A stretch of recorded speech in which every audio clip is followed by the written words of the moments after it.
मोक्षमार्गस्य नेतारं भेत्तारं कर्मभूरतां ज्ञातारं विश्वतत्त्वानां वन्दे तद्गुणलब्धये।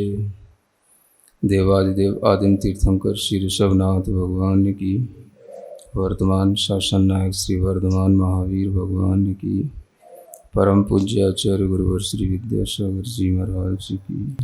तत्व सूत्र ग्रंथराज में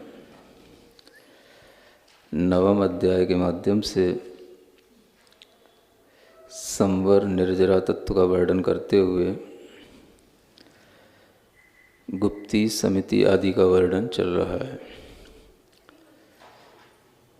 कल आप लोगों को निर्जरा के बारे में और 3 प्रकार की जो गुप्तियाँ होती हैं उसके बारे में बताया गया था। गुप्ती के बाद में संवर के लिए क्रम रखा गया है समिति का। उन समितियों का वर्णन करते हुए यहाँ पर आगे सूत्र आता है 5वें नंबर का, ईर्या भाषैषणादान निक्षेपोत्सर्गाः समितयः। ये 5 समितियाँ होती हैं। पहली कहलाती है ईर्या समिति, दूसरी कहते हैं भाषा समिति, तीसरी कहलाती है ऐषणा समिति, चौथी कहते हैं आदान निक्षेप समिति और 5वीं होती है उत्सर्ग समिति।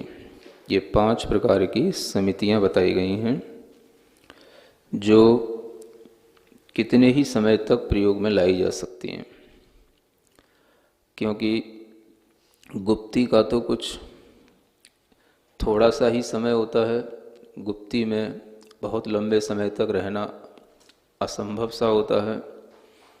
समितियों का समय अपनी सुविधा अनुसार चला करता है और जिस तरह से गुप्ती में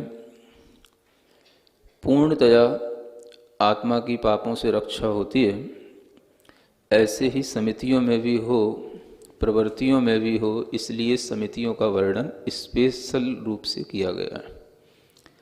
समिति का मतलब ही होता है प्रयत्नपूर्वक प्रवृत्ति करना। प्रयत्न का मतलब है प्रमाद को छोड़कर यत्नाचार पूर्वक प्रवृत्ति करना। चूँकि संसार में प्रत्येक स्थान पर जीव जंतु रहते हैं, कोई भी स्थल ऐसा नहीं होता जहाँ पर जीवों का रहना आवागमन न हो। ऐसी स्थिति में जीवों की रक्षा करते हुए जो प्रवृत्ति करने का विचार रहता है और जो इस तरह की सावधानी मन में रहती है जीव रक्षा के भाव के साथ में, उसकी वह सावधानी के कारण से वह प्रवृत्ति समिति का नाम प्राप्त कर लेती है। इसलिए यहाँ पर मुख्य रूप से 5 प्रकार की प्रवृत्तियाँ बताई गई हैं। शायद साधु ये 5 ही प्रकार की प्रवृत्तियाँ करता है, इससे ज़्यादा कुछ करता नहीं है। प्रवृत्तियों की भी संख्या है। सुन रहे हैं क्या क्या करना है और क्या क्या नहीं करना है, इसका पूरा का पूरा संविधान साधु के लिए बना हुआ है। और उसी संविधान में रहते हुए जो साधु अपनी चर्या करता है, उसी से वह संवर तत्व को प्राप्त कर पाता है। क्योंकि संवर का मतलब रोकना है, तो रोकना तभी संभव है जब हम किसी मर्यादा में रहना सीख लें। जो हमें ऊपर से हमारे आचार्यों ने जिनेंद्र भगवान की वाणी के अनुसार जो भी नियम कानून बनाए हैं, उन्हीं में रहते हुए जब हम प्रवृत्ति करेंगे तभी वो संवर होना संभव है। पहला कहा गया ईर्या समिति। क्या बोलते हैं? समिति। जो ईर्या माने होता है गमन करना। जिस समय पर चला जाता है, गमन करते हुए भी ध्यान में रखा जाता है कि गमन करते हुए जीवों के लिए किसी भी प्रकार की बाधा न पहुँचे। जिस स्थान से गमन किया जाता है, जिस मार्ग पर गमन किया जाता है, उस मार्ग को भी देखा जाता है। वो मार्ग जीव जंतु से रहित हो, प्रासुक हो, जिस मार्ग पर किसी भी तरह की किसी के द्वारा कोई बाधाएं ना हो, ऐसे ही मार्ग पर गमन करते हुए, आगे देखते हुए, चार हाथ भूमि को निरखते हुए वह जो गमन किया जाता है उसको ईर्या समिति बोलते हैं। यानी चलने में भी प्रमाद का अभाव होना, चलने में भी प्रयत्न पूर्वक प्रवृत्ति करना, और चलते हुए भी अपना ध्यान, अपना उपयोग उस गमन की क्रिया पर ही रखना, जिसके माध्यम से चाहे जीव हो या ना हो, लेकिन भाव में यही रहे कि जो ये प्रवृत्ति की जा रही है इसमें किसी भी प्रकार से मेरी प्रवृत्ति से, मेरे गमन से कोई जीव के घात न हो जाए। दूसरी समिति का नाम क्या है? भाषा समिति। समिति का मतलब समझ चुके ना? भाषा के विषय में प्रयत्न पूर्वक प्रवृत्ति करना। भाषा का मतलब होता है वचन बोलना, दूसरों से कुछ कहना, तो उसमें भी इस तरह का प्रयत्न रहे कि दूसरे के लिए वह वचन कर्कश ना लगे, दूसरे की उसमें निंदा ना हो, दूसरे के लिए कभी मिथ्या उपदेश ना हो, दूसरे के लिए ऐसे वचन ना बोलें जिससे वो संदेह में पड़ जाए। इस तरह के वचन बोलें जो उसके लिए हितकारी हों, जिसके माध्यम से वह मोक्ष मार्ग की बातों को जाने, वह स्वहित में लग सके। इस तरह के वचन को बोलने का नाम ही भाषा समिति होता है।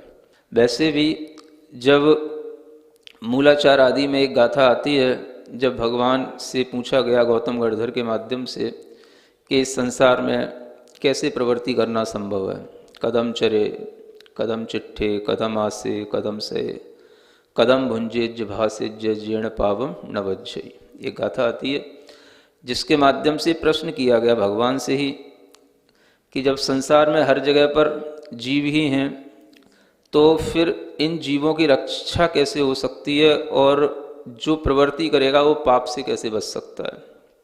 कदम चरे यानी कैसे चले, कदम चिट्ठे कैसे चेष्टाएं करे, है ना, कदम आसे कैसे बैठे, कदम सये माने कैसे शयन करे, कदम भुंजेज्य कैसे भोजन करे, कदम भासेज्य कैसे बोले, जीर्ण पावम न बज्जे। ये 6 प्रश्न किए गए हैं। और अगली ही गाथा में एक उत्तर दिया गया भगवान की तरफ से, जदम चरे जदम आसे जदम से जदम भुंजेज्य भासेज्य जीर्ण पावम न बज्जई, कि यत्न पूर्वक चलो। बस एक ही कहा गया उत्तर, कदम की जगह पर जदम किया गया। इसलिए यहाँ कहा जा रहा है कि जो भी समितियों में प्रवृत्तियाँ हैं ये सभी के लिए वरदान स्वरूप हैं। साधु के लिए तो नियामक रूप से होती हैं, लेकिन श्रावक भी यदि सावधानी बरतेगा तो बहुत कुछ उसके लिए हितों की रक्षा होगी। तो ये भाषा समिति आप समझते ही हैं कि अगर हम थोड़ा सा इसका ध्यान रखें तो बहुत सारी आपत्तियाँ, बहुत सारे कलह, बहुत सारे मनमुटाव, बहुत सारी चीज़ें हमारे सामने से दूर हो जाती हैं। तो ये भाषा समिति की ही प्रमुखता है, जिसके माध्यम से कभी भी गलत नहीं बोलना, और कभी भी गलत बोलने के लिए कोई प्रेरित करे तब भी उस तरह का कोई गलत जवाब नहीं देना। इसी तरह से एक तीसरी समिति आती है ऐषणा समिति। क्या नाम है? ऐषणा का मतलब होता है भोजन की इच्छा, और वह भोजन की इच्छा होते हुए जब भोजन किया जाता है तो उसमें भी समिति का ध्यान रखा जाता है। ऐषणा समिति में इतना बड़ा वर्णन है कि वो वर्णन यहाँ पर थोड़े से समय में करना संभव नहीं है। ऐषणा समिति के बारे में आचार्यों ने 5 प्रकार की समितियों में सबसे ज़्यादा लिख रखा है।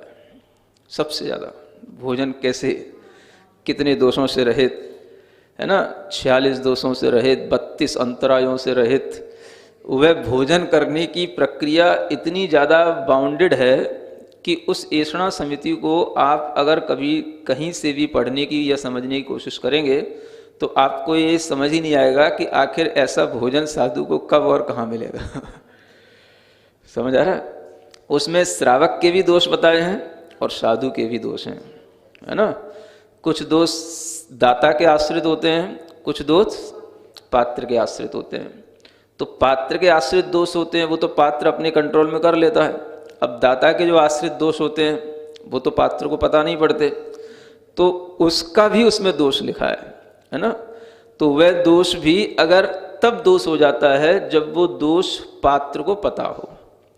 तो इसलिए कुछ चीज़ें श्रावकों को, जो अच्छे श्रावक हैं, जो विशेष रूप से दान आदि क्रियाओं में रुचि रखते हैं, उन्हें वे दोष भी पढ़ने चाहिए ताकि उन दोषों से बचकर के निर्दोष भोजन जो है दाता के हाथ तक पहुंच सके, दाता के द्वारा पात्र के हाथ तक पहुंच सके।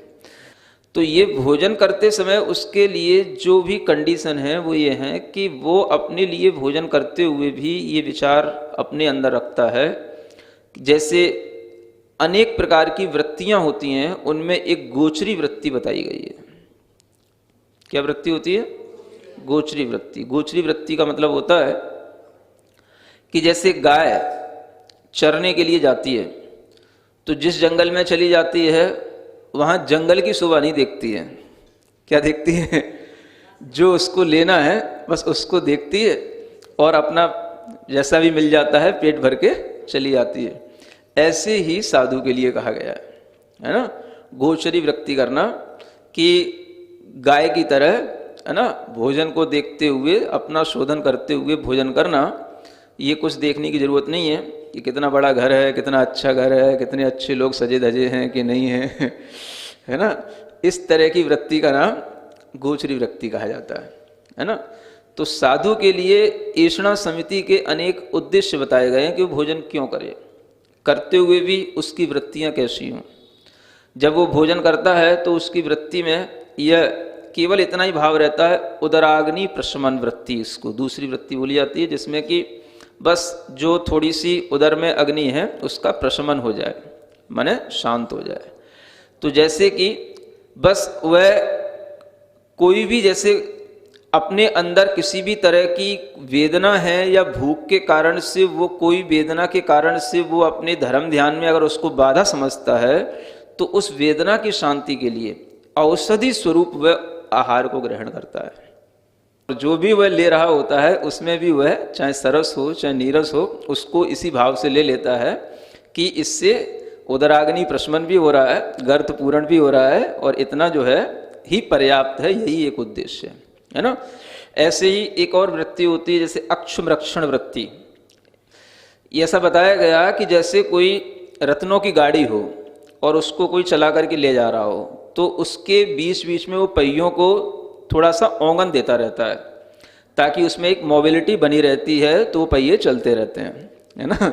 तो ऐसे ही भोजन जो साधु लेता है वो अपनी उस रत्नत्रय रूपी जो आत्मा है उसको आगे बढ़ाने के लिए, चलाने के लिए उसमें शरीर में ओंगन स्वरूप क्या डाल देता है, थोड़ा सा ऑयल डाल देता है उसमें, है ना। तो वह जो है उसकी ये भी एक वृत्ति बन जाती है। तो इस तरह की वृत्तियों के साथ में वह जिसकी मानसिकता रहती है, वह साधु की इन वृत्तियों के कारण से ही उसकी समिति, भोजन करने की प्रवृत्ति समिति कहलाने लग जाती है ना। उद्देश्य में कुछ और होगा तो वो फिर भोजन करने की प्रवृत्ति फिर वो समिति में नहीं आएगी।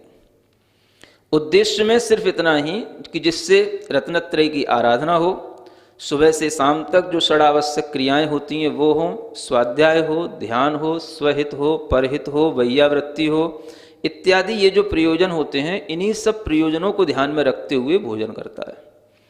यहाँ तक भी लिखा है कि 6 कारणों से भोजन करता है।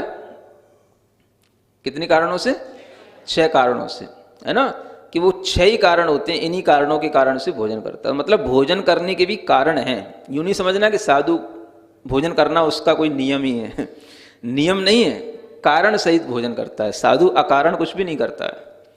तो भोजन जो उसका है वह इस तरह से इतना कंडीशनड है कि उसको अगर ये सब कंडीशन ध्यान में रहती हैं तभी उसकी ऐषणा समिति रहती है। अन्यथा क्या होता है, धीरे धीरे वो समिति उसकी बिगड़ने लग जाती है। और बिगड़ने में सहयोगी कौन होता है? श्रावक होते हैं। समझ में आ रहा है? तो वह समिति न बिगड़ने पाए, इसलिए वह इन 46 दोषों से रहित भोजन करने के लिए तत्पर रहता है। तो वह भोजन आप समझो कि दिन में जो एक बार भी भोजन करने के लिए जाता है तो उसमें भी उसके सिर में कितने नियम घूमते हैं, कितनी कंडीशन घूमती हैं। ऐसा नहीं कि आपकी तरह जैसे भी मन आए वैसा हो गया, जितना मन आए उतना हो गया। उसमें भी दिया हुआ है एक प्रमाण नाम का दोष भी होता है। प्रमाण, प्रमाण माने प्रमाण से ज़्यादा नहीं करना, जितना प्रमाण है उतना ही करना। नहीं समझ आ रहा है? क्योंकि अगर प्रमाण से अधिक भोजन होगा तो स्वाध्याय में आलस्य आएगा, ध्यान आदि क्रियाओं में आलस्य आएगा, तो वह भी फिर जो है दिक्कत पैदा करेगा। इसलिए वो भी एक दोष दिया हुआ है। तो ऐसे उद्गम दोष हैं, उत्पादन दोष हैं, ऐषणा दोष हैं, प्रमाण दोष हैं, संयोजना दोष हैं, अंगार दोष, धूम दोष, ऐसे तमाम तरीके के दोष होते हैं। इन दोषों से रहित होकर के भोजन करना बहुत अच्छी चीज़ें हैं। अगर आपको कभी कभी थोड़ा सा सुनने को मिले तो आप सुना करो, और उनमें से कुछ दोष जो दाता से ना हो वो भी ध्यान में रखा करो, है ना। तो ऐसे भी दोष होते हैं।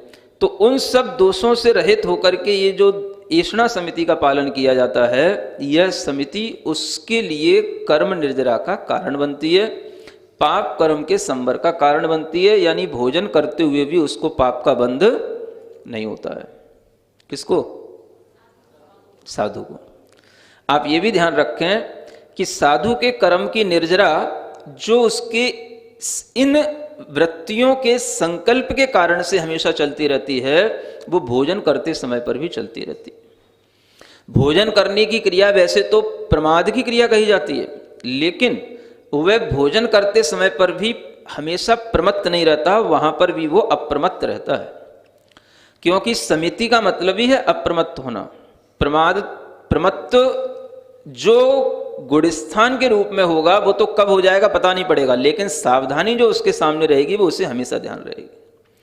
तो भोजन करते समय पर भी साधु अपने कर्म की इतनी निर्जरा करता है जितना कि कोई देशव्रती श्रावक सामायिक के समय पर नहीं कर सकता।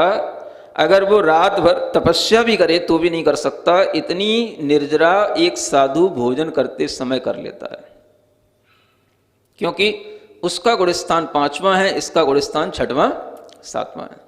तो जो एक लेवल है वो इतना डिफरेंट हो गया, उसके कारण से अगर हम उसकी निर्जरा को मैच करते हैं तो आचार्य कहते हैं उसकी निर्जरा उसके बराबर किसी भी समय पर नहीं हो सकती।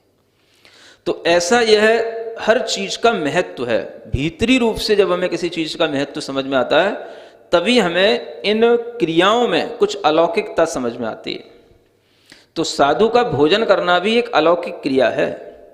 उसके भोजन करने की वृत्ति, उसका ढंग, और उस समय पर जो वह खड़े होकर के भोजन करता है, एक बार भोजन करता है, खड़े होकर के भोजन करता है, वह भी अपने आप में एक अलौकिकी वृत्ति है। यूं तो खड़े होकर के कोई भी कर लेगा, लेकिन वो खड़े होकर के भोजन करने का नाम साधु की समिति नहीं है जो दूसरे लोग किया करते हैं। क्योंकि वो खड़े होकर के तो घूमते रहते हैं, कुछ भी करेंगे, उनके लिए कोई नियामकता नहीं है, वो तो एक फैशन हो सकता है। लेकिन जो साधु खड़े होकर के नियम पूर्वक वृत्ति से भोजन करता है, यह उसकी अपने आप में एक अलौकिक वृत्ति होती है। और ये आचार्यों के द्वारा लिखा हुआ है कि जो दिगंबरत्व को धारण किए हुए है वही खड़े होकर के भोजन करे और वही पानी पात्र में भोजन करे। माने हाथ में भोजन करने का नियम केवल उसी के लिए होता है। ये विशेष नियम साधु की दिगंबरत्व की अलौकिकता को बताने के लिए हैं। इस तरह की अलौकिक वृत्ति के साथ में जो ये भोजन की प्रक्रिया होती है, तो यह गोचरी वृत्ति के और जो अनेक प्रकार की वृत्तियां बताई हैं उन सब के माध्यम से चलती है। इसलिए यहाँ पर ऐषणा समिति का जो वर्णन है वह जो छोटा सा एक सूत्र रूप में लिखा है, इसको विशेष रूप से अगर समझना हो तो आपको मूलाचार आदि ग्रंथ थोड़े से देखने पड़ेंगे, जिसके माध्यम से बहुत बड़ा वर्णन उसमें किया गया। फिर होती है आदान निक्षेपण समिति। कोई भी चीज़ को रखना, उठाना, अपने पिच्छी कमंडलू इत्यादि के लिए भी उसे जो है देखभाल पूर्वक इन प्रवृत्तियों को करना, और अपने उपकरण जो शास्त्र आदि हैं उनको भी उठाते रखते हुए जीव रक्षा के ध्यान से, प्राणी संयम के भाव से उसकी प्रवृत्ति होना, ये आदान निक्षेपण समिति कहलाती है। इसके अतिरिक्त 5वीं जो समिति है वो उत्सर्ग समिति है, जिसमें वह अपने शरीर के किसी भी प्रकार के मल मूत्र, नख, केश आदि का भी जो त्याग करता है, उसको भी जीव जंतु से रहित स्थान पर उनका विसर्जन करता है। इस तरह की ये समितियां, ये 5 प्रकार की समितियां कही गई जिससे साधु का जीवन पाप रहित होकर के निरंतर चला करता है। अब इन समितियों के आगे फिर वर्णन आता है धर्म का वर्णन। जो 10 धर्म सभी लोग जानते हैं, उन 10 धर्मों के नाम यहाँ आचार्य क्रम से एक सूत्र में दे रहे हैं। उत्तम क्षमा, कैसे पढ़ना? कई लोग उत्तम क्षमा ऐसे पढ़ते हैं। एक ध्यान रखें, जब भी संस्कृत में क्ष पढ़ा जाता है तो कस योगे क्ष एक सूत्र आता है, तो उसमें क्ष से पहले आपको थोड़ा क का उच्चारण करना, उत्तम क्षमा, नहीं तो उत्तम क्षमा ऐसा हो जाएगा, है ना। वो क्षमा में फिर आपको ये समझ नहीं आएगा छा छत्री वाला है कि छा छतरी वाला है। ऐसा उत्तम क्षमा, मार्दवार्जव, शौच, सत्य, संयम, तपस्त्यागा, किंचन्य, ब्रह्मचर्याणि धर्मः। ये 10 धर्म हैं। किसके लिए हैं? साधु के लिए हैं, संसार के सभी प्राणियों के लिए हैं। इन 10 धर्मों से उद्धार संसार के सभी प्राणियों का होना है ना। ये 10 धर्म व्यापक हैं, सबके लिए हैं। ये बात अलग है कि साधु इन 10 धर्मों के माध्यम से विशेष रूप से संवर्ग कर लेता है। साधु के लिए ये धर्म हमेशा धारण करना संभव होता है। साधु के लिए धर्म आभूषण है, लेकिन बाकी सभी के कल्याण के लिए 10 धर्म है। तो उत्तम क्षमा धर्म, सबसे पहला धर्म क्या है? क्षमा धर्म। क्षमा का मतलब क्रोध की उत्पत्ति नहीं होने का नाम ही क्षमा है। क्या है? क्रोध की उत्पत्ति नहीं होना। कब नहीं होना? किसी कारण, किसी समय विशेष पर, या कभी नहीं होना? कभी नहीं होना, है ना। अनुकूलता में तो नहीं होती, लेकिन प्रतिकूलता में भी नहीं होना, तो वह क्षमा भाव कहलाता है। उस क्षमा भाव में किसी भी तरह का कोई भी उपसर्ग भी करता है, उपद्रव भी करता है, कुछ बुरा भला भी कहता है, तो भी वह उसके प्रति मन से किंचित भी बुरा विचार नहीं लाता। इसलिए उसके अंदर वह क्रोध की वृत्ति का अभाव होने से वह वृत्ति उसकी क्षमा की वृत्ति बन जाती है। तो ये क्षमा साधु के लिए हमेशा का एक आभूषण है। वह उस क्षमा के माध्यम से अपनी उस क्रोध कषाय को जीतते हुए ही धर्म के मार्ग पर आगे बढ़ता है। क्योंकि सबसे पहला अगर कोई भी विकार उत्पन्न होता है तो उसका नाम है क्रोध, है ना। और वह क्रोध जो दूसरे के लिए द्वेष पैदा करने रूप हो, वह क्रोध नहीं होना चाहिए जो दूसरे के लिए किस रूप में आ रहा हो, जिससे कि किसी भी तरह के सामने वाले व्यक्ति के लिए कोई भी अनिष्ट विचार आए या उससे कोई द्वेषपूर्वक विचार आए। इस तरह का क्रोध नहीं करने का नाम ही क्षमा कहलाता है। तो यह जो क्षमा भाव है, ये सबसे पहला धर्म है। इसके बिना साधु समितियों में प्रवृत्ति कर नहीं सकता, क्योंकि समितियों में प्रवृत्ति करेगा, कभी भी कोई भी समिति में प्रवृत्ति करते हुए कोई भी व्यक्ति उसके लिए कुछ भी उपद्रव कर सकता है, उसके ऊपर उपसर्ग कर सकता है, लेकिन वह इन प्रवृत्तियों में भी अपने अंदर अपने विचारों में मलिनता न लाए, इसलिए उसे सबसे पहले इन 10 धर्मों का भी ध्यान रखना है। तो पहला धर्म क्या है? क्षमा। क्षमा धर्म है किसका? बड़ों का, है ना। क्षमा किसके लिए होती है? बड़ों के लिए होती है। छोटों को तो उत्पात करना ही होता है? लेकिन जो साधु होगा उसमें कोई बड़ा छोटा नहीं होता, है ना। साधु माने साधु, सबके लिए ये क्षमा भाव धारण करना, ये पहला जब धर्म हो जाता है तो अपने आप जो भी उसके संपर्क में आता है उसे भी ये समझ में आने लग जाता है कि इस क्षमा के माध्यम से ही आगे के धर्म संभव हैं। अन्यथा क्रोध के माध्यम से व्यक्ति के अंदर जब विकार उत्पन्न होता है तो वह न केवल अपने लिए नुकसान पहुंचाता है, वह दूसरों को भी नुकसान पहुंचा देता है। तो जब क्षमा होगी तभी आपके अंदर एक मृदुता का भाव धीरे धीरे आएगा। ये 10 धर्म आपस में कनेक्टेड हैं। शुरुआत करोगे तो आगे आगे के रिजल्ट मिलते चले जाएंगे। क्षमा भाव आने लगेगा तो मृदुता भी आने लगेगी। मृदुता का मतलब ही होता है कि भाई किसी के प्रति अगर कठोर व्यवहार करना पड़ेगा तो क्यों करना पड़ेगा? जब उसके अंदर कोई द्वेष होगा, और द्वेष नहीं होगा तो उसके अंदर क्षमा भाव के साथ में मृदुता का भाव आने लग जाएगा। मृदुता का विपरीत क्या हुआ? कठोरता का भाव, जिसे आप क्या बोलते हो? मान का भाव, अहम का भाव। ये सब क्या है? मान में, अहम में व्यक्ति कठोर हो जाता है थोड़ा सा। मान में व्यक्ति के अंदर दूसरे के प्रति इतना द्वेष आ जाता है कि वह अपनी कठोरता के कारण से स्वयं नहीं झुकता, दूसरे को झुकाता है। ये क्या कहलाता है? ये मान कहलाता है। तो इस मान का अभाव तभी होगा जब उसमें क्षमा का भाव होगा। समझ रहे हैं? तो जब आप ये महसूस करेंगे कि हमारे अंदर दूसरे के प्रति क्षमा भाव है, तो आपको ये भी महसूस करने में आएगा कि हमारा उसके प्रति कोई भी द्वेष का भाव नहीं, कठोरता का भाव नहीं, उसका सबके प्रति मृदुता का ही भाव रहता है।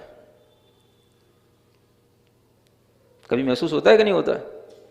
आप ये सोच रहे होंगे कि महाराज कभी कभी तो आपको भी कठोर बन जाना पड़ता है, आप भी कठोर हो जाते हो। समझ आ रहा है? वो कठोरता कैसे हो जाती है? वो कठोरता साधु के अंदर जो आती है वो अपनी वृत्तियों को संकुचित करने के कारण से आती है। साधु अगर कभी कठोर होता है तो वह अपने नियम का पालन करने के लिए कठोर होता है। साधु कभी कठोर होता है तो वह अपनी किसी भी प्रकार की जो प्रवृत्तियां हैं, समितियां हैं या व्रत हैं, उनमें किसी भी तरह से उसके लिए दोष ना लगे, इसलिए कठोर हो जाता है।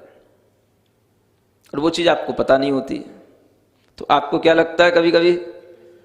साधु बड़े कठोर होते हैं, बड़े निर्दयी होते हैं, ऐसे ही बोल जाते हैं लोग। समझ आ रहा है? तो ये जो आपके मन में भाव आता है, ये भाव कहीं ना कहीं तब आता है जब आपको साधु की वृत्तियों का कुछ भी ज्ञान नहीं होता है ना? आप कोई भी तरीके की प्रवृत्ति कर रहे हैं साधु के साथ में, तो साधु को तो पता है कि मुझे क्या करना है, और आप उसके साथ में जो प्रवृत्ति कर रहे हैं वो आपको पता नहीं है। तो आपकी वह सरलता या आपका वह भाव ऐसा ना हो जाए कि वो ऐसा समझ में आने लग जाए कि साधु के लिए कि यह साधु वह जो दूसरा भाव कर रहा है उसके कारण से उस साधु की प्रवृत्तियां गलत होने लगी। समझ आ रहा है? तो वह प्रवृत्तियां गलत न हो, इसलिए साधु को भीतर से कठोर किसके प्रति होना होता है? अपने आचरण के प्रति। आपके प्रति नहीं होता, लेकिन आपको ऐसा लग जाता है कि यह हमारे प्रति कठोर हो रहा है। सुन रहे हैं? तो ध्यान में रखना, साधु के लिए भीतर से क्या भाव है? मृदुता का भाव है, मार्दव का भाव है। दूसरों के लिए तो मार्दव का भाव है, लेकिन अपने प्रति कठोरता का भाव अपने आचरण के प्रति होता है ना? तो इसलिए वह आचरण जो उसके लिए अपना स्वयं का आचरण है वो किसी दूसरे को कठोर लग सकता है, साधु को उसकी चिंता नहीं होती, क्योंकि उसके लिए सबसे पहली चीज ध्यान देने योग्य स्वयं का आचरण है। आप क्या समझ रहे हो, आप क्या सोच रहे हो, ये सेकेंडरी मैटर है। ये दूसरी बात है, उससे उसको कोई प्रयोजन नहीं है। आपकी समझ तो कभी बदल भी जाएगी, समझ आ रहा है, लेकिन जो साधु अपना काम कर रहा है उस साधु के बारे में आप हमेशा सही एटीट्यूड बना करके रखें, तो आप साधु को सही ढंग से समझ पाएंगे।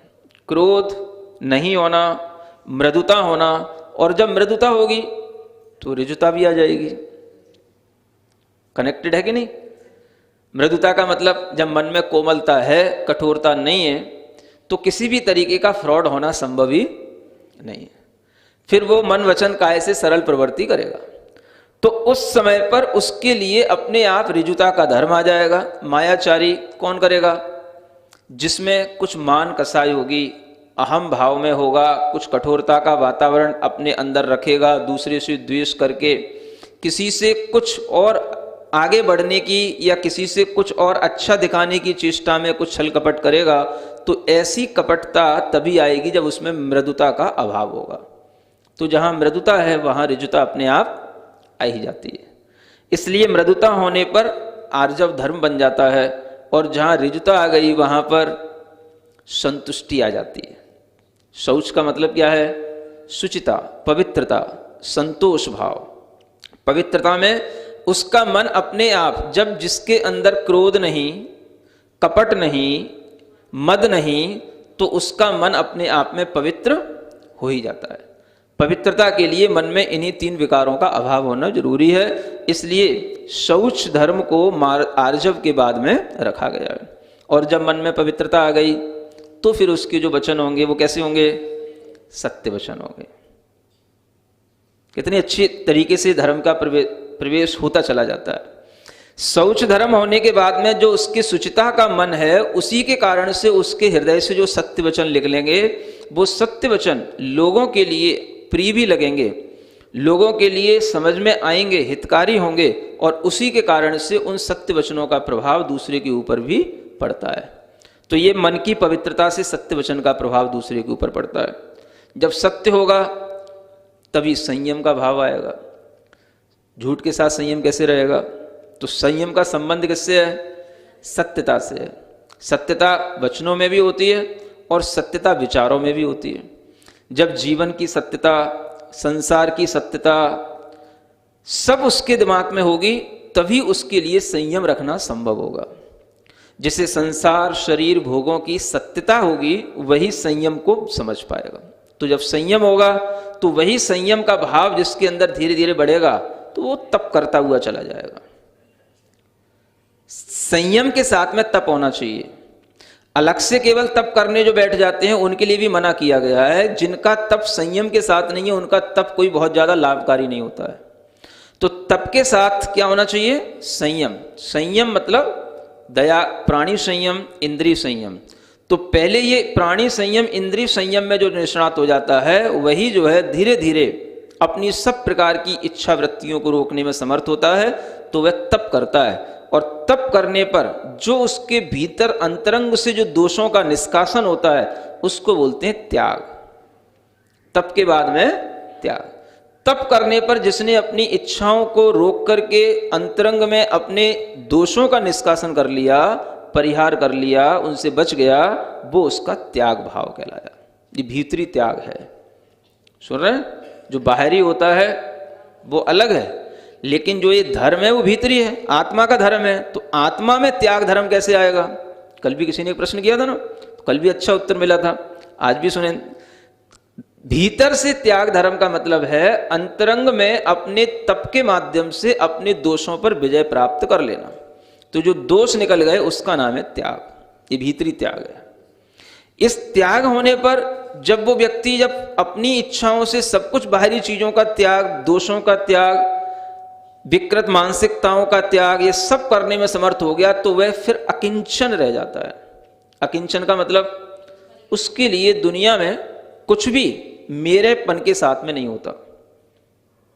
ना कुछ मेरा, ना कोई मेरा। क्या होता है? इसी भाव का नाम है अकिंचन भाव। जब वह इस अकिंचन भाव में, अनुभूति में, अपने आप में निश्चिंतता के साथ में बिल्कुल संतुष्ट होता है, तो यही अकिंचन भाव उसको किसके साथ जोड़ेगा? अब उसे दूसरे से तो जुड़ना नहीं, दूसरा कोई मेरा है नहीं, तो फिर मेरा क्या बचा? तो अप्पा शरणम गच्छामि। किसकी शरण में जाएगा वो? बस उस आत्मा की, शुद्ध आत्मा की, ब्रह्म की शरण में जाएगा। उसी को ब्रह्म कहते हैं, और उसी ब्रह्म में रहना, उसी ज्ञान भाव में रहना, उसी का नाम है ब्रह्मचर्य। ये मुख्य ब्रह्मचर्य किसका नाम है? आत्मा के शुद्ध भाव में, शुद्ध ज्ञान में, शुद्ध स्वरूप में रहमण करने का नाम ब्रह्मचर्य। ये ब्रह्मचर्य धर्म उसके अंदर अकिंचन भाव से ही आएगा। जब तक कुछ भी मेरा है, चाहे वो चेतन हो चाहे अचेतन हो, इस तरीके का भाव रहेगा, तो उसके उस भीतरी ब्रह्म में रमण करने में वो भाव बाधा डालेगा।